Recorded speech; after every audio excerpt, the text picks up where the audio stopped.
So typically when we want to know the actual demand for our destination, our locality, and even our property, we look into Google as the first primary source of information. However, which is good, by the way. Google is good. Google Trends, Google Insights, Google Hotel Insights, Google Travel Insights. They can, actually Google can provide with quite some nice information. However, in my opinion, that kind of information is a little bit too broad and not necessarily actionable. And that's why I rely much more onto booking.com, because booking.com actually can provide us with a very clear indication as to how good the demand is, how demand for our destination is evolving, and how we have been performing relatively to that demand, all right, over time. And so the ultimate result that I want to reach is actually this line chart or timer chart. In a moment, I'm going to show you what that is about and how to read it, and more importantly, how I think we should use this data in order to get actionable insights. But this is the final result. The starting point is actually booking.com, right? So the exonet of booking.com, if you go into the analytics section and then you check for ranking dashboard for your hotel name, so there is a report called ranking dashboard, you check that one, and these are the essentially three numbers that we want to look into, all right? Because they already give us an indication as to how demand is evolving. Here, collectively, so not necessarily split by either day, weeks, or even better months, but we're going to get into it, right? But these are the three metrics that we want to look into. And I know booking.com is not the only OTAs, so it doesn't really report into the total demand that we actually get for our destination.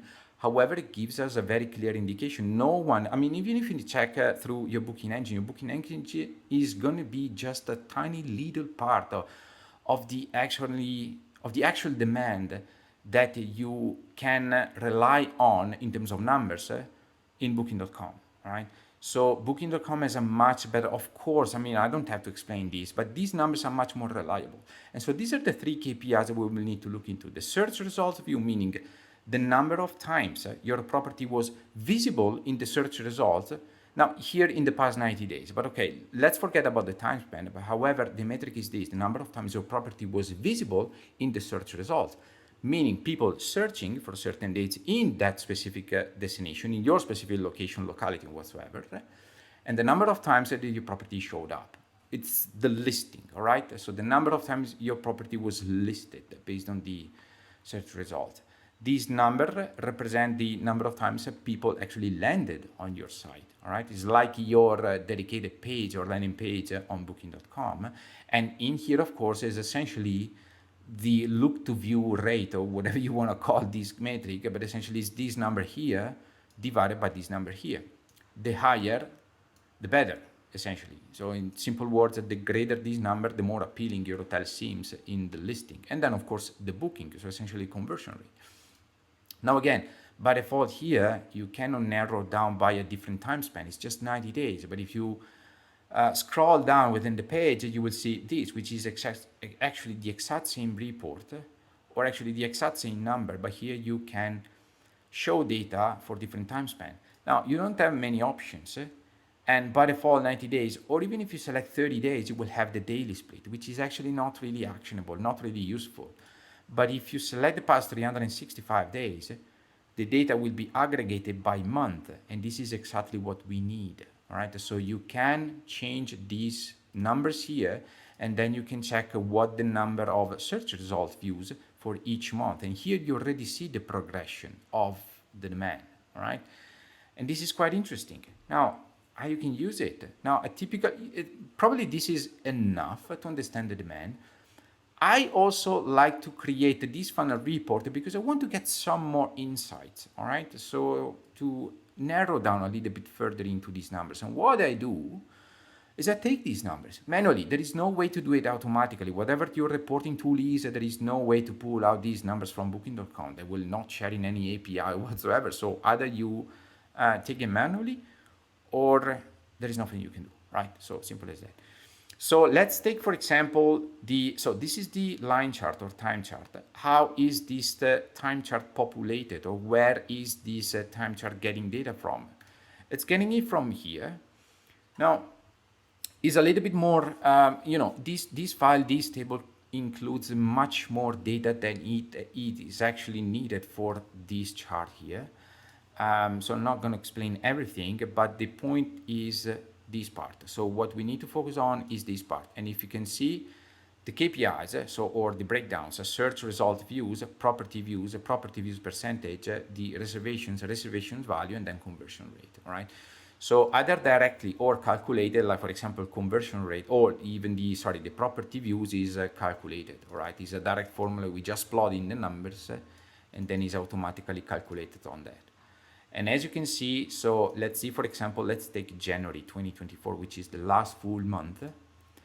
This is January 2024, number of search result views, 1,867,821. If you check this, it's already plotted in. And then property views, let's go back very quickly. We just check into here, 46078.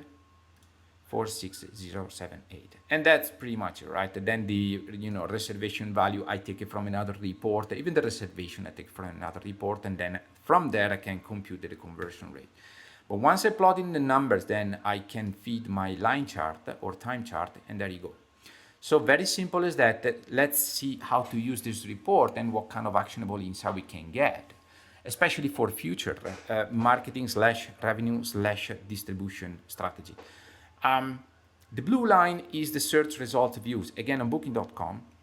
So essentially is the demand, how demand is evolving. And I want to be clear, so these data here, so let's take January, this 1,867,000 whatsoever. This number here is not the demand that we got for stays in January. It's just the demand that we got in January, all right? So it's more like a marketing KPI rather than our revenue KPI, but it's still very important because we want to see how demand is evolving, no matter for which date. We want to see how demand is evolving.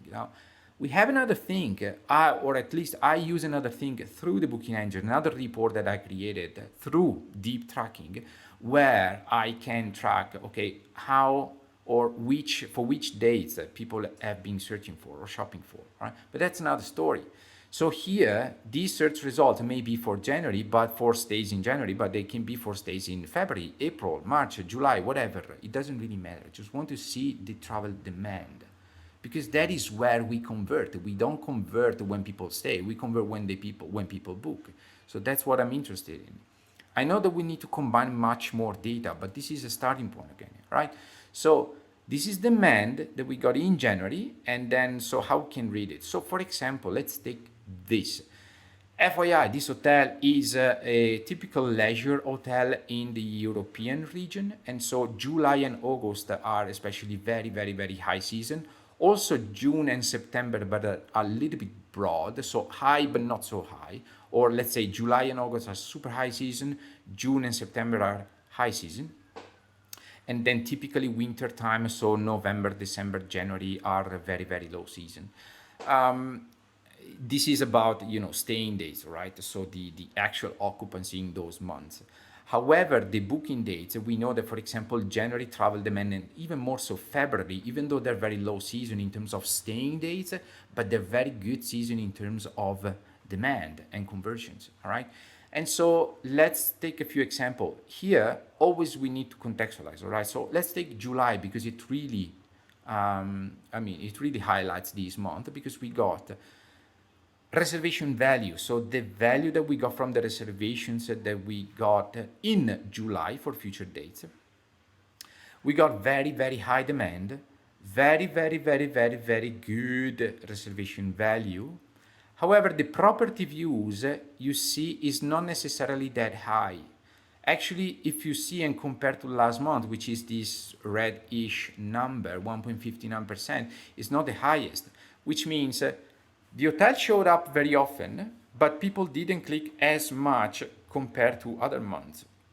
And so from a listing perspective, probably there were other properties that were much more appealing for very high season, which is good, as long as I know how to deal with it, because then if you check the conversion rate, the 2.56 is actually the highest among the months. So essentially what happens is that From a listing perspective, the hotel didn't seem to be very much appealing. Probably there were other properties, other competitors who were much more appealing than that.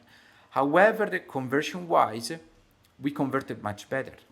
And so what is the point? What is the take from that? Is that eventually this was, in my opinion, very good because a very high season. I know from other reports that much of this demand, 85, probably even close to 90% of the demand that we got in July was for either July and August. So anyway, for staying dates in super high season.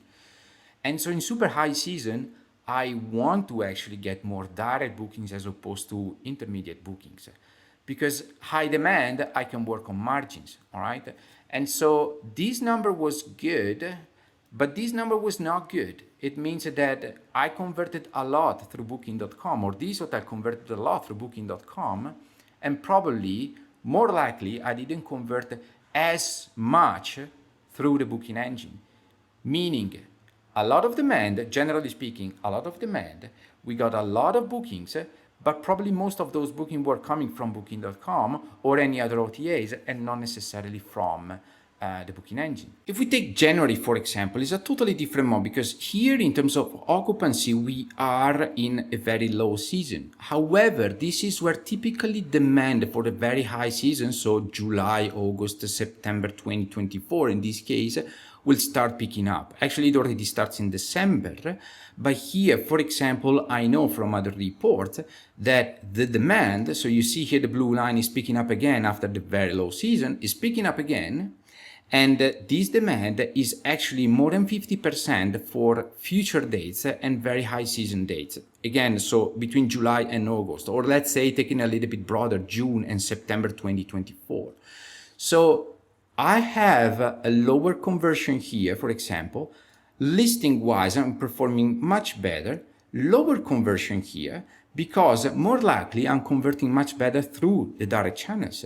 And this is exactly what I want, since the demand that is flowing in is more likely for future months that are very high season.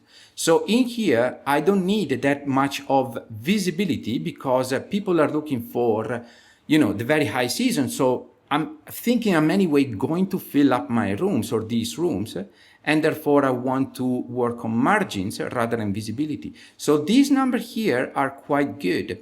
It was different, for example, here. November was definitely a relatively bad month in terms of conversion overall, because here in November, demand was very low. That little demand was for future months in the low season. So either November, December, and January was too early for, demand for a very high season for the next year. And so that very little demand, it was actually for the low season yet. We didn't perform well in terms of conversion. We were quite okay in terms of property views, but probably in terms of revenue and distribution, we were not as much appealing because probably here I got more bookings that I actually needed. And I know it sounds like crazy because everyone wants more better bookings.